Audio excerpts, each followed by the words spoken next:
Welcome to the Smart Couple Podcast and Show, impromptu style here, where we take a question from a listener and then we dive in.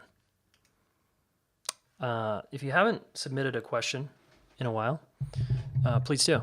Okay, you can just send them to info@relationshipschool.net and put podcast question in the subject line. That helps us understand that we have permission to use your first name and where you're from, and then we dive in.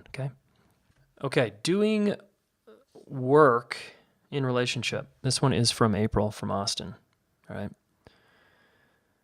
She says, "You're always talking about doing the work. What does that mean? Also dealing with inner child work. Does this mean getting a therapist?"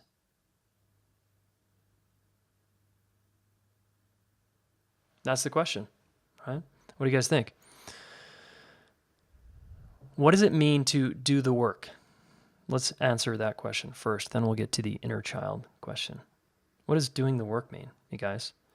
Any guesses? What does that mean?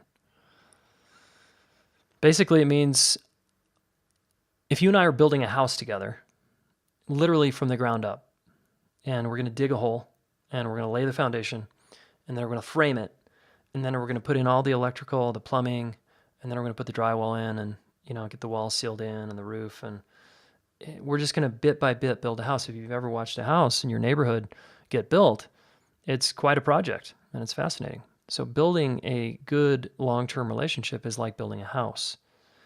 So if you and I are the only two employees building the house, or the only two construction workers building the house, that means you do your part and I'll do mine, and we'll build this house together.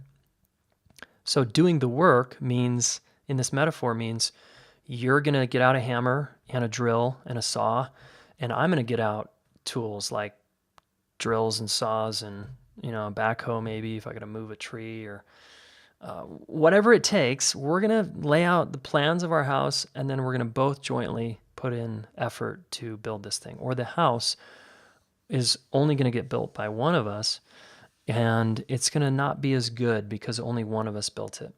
It might be more comfortable with just one of us, but it's going to be a stronger house if two of us build it. Four sets of eyes, two different, perspectives, looking at it at a number of different angles, and it's going to be a really strong house, right? If two of us put in the work to build that house. So that's what it really means to put in the work in a relationship. And to get less abstract, it just means I'm going to face myself and all of my stuff that comes up in relationship to you. I'm going to grow myself up. I'm going to develop myself. I'm going to learn about myself. And that's going to help our relationship. That's me doing the work. I'm going to take responsibility for my behavior. I'm going to stop blaming you for how I feel. And I'm going to learn what you need. I'm going to learn how to talk to you in a way that is not activating for you. I'm going to learn how to hold you during challenging times. I'm going to learn how to be there for you when you need me most. I'm going to learn how to come back after I've fucked up and own up to my behavior and make amends and repair in a way that has your nervous system relax. That's doing the work. That's what that means, right? Now, you ask, also dealing with inner child work, does that mean getting a therapist? Yeah, maybe. I don't know many friends that can help you with inner child work unless they're a therapist. I have lots of those people that could probably help me because we study this stuff for a living. We study human beings. We know about the inner child, what that means. And just to give context again, inner child just means you and I get married, you start to behave in ways that upset me and remind me of my childhood, and I feel like I'm 6 years old again, or I feel like I'm a teenager. I feel like I'm in trouble. I feel like I'm gonna. You turn your back on me, and I'm back in the childhood home, and I feel like Dad's left again. It's that kind of stuff that I've got. Just try it on that you have a hurt little boy or girl living inside of you, and that sucks. And a lot of us, the hurt little kid is in the driver's seat with the steering wheel, and then it kind of runs our relationship. And then you shouldn't have a 5-year-old running your adult relationship, right? Or a 10-year-old. So you got to get a handle on this part of yourself. And that's doing, quote, inner child work, end quote. All right. And yeah, mostly you're going to want to hire a good relationship coach or therapist to help you grow that part of yourself up. So that's what that means. All right, April, hopefully that was helpful for you. And a quick follow-up question from Lance. When does inner child work end? Or how do we know when it's finished? Yeah, I sort of take the view that I'm going to be growing and developing myself the rest of my life, and it's quite possible that I'll always have a fragmented part of myself to grow up. And so I'm just taking the view so that I don't get stuck in a fantasy, although it might be possible. Don't get stuck in a fantasy that one day and next year I'm like done with my inner child work and I'm all grown up now.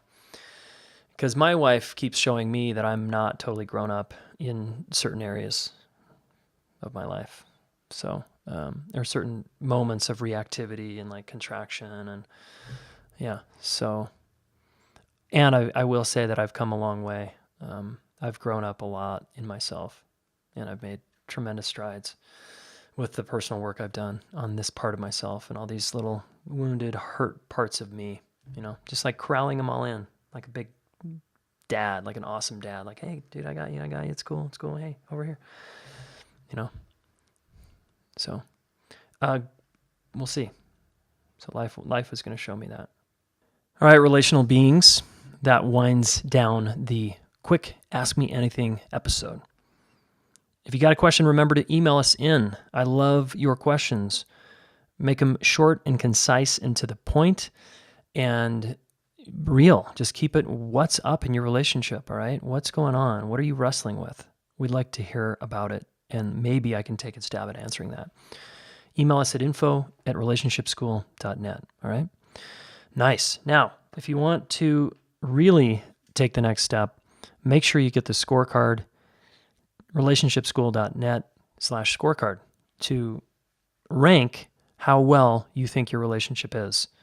All right. It would have been interesting at the beginning of this podcast when you first start listening to it versus now, a year later, for some of you, 2 years later, perhaps, because I get a lot of these emails, your relationship has improved.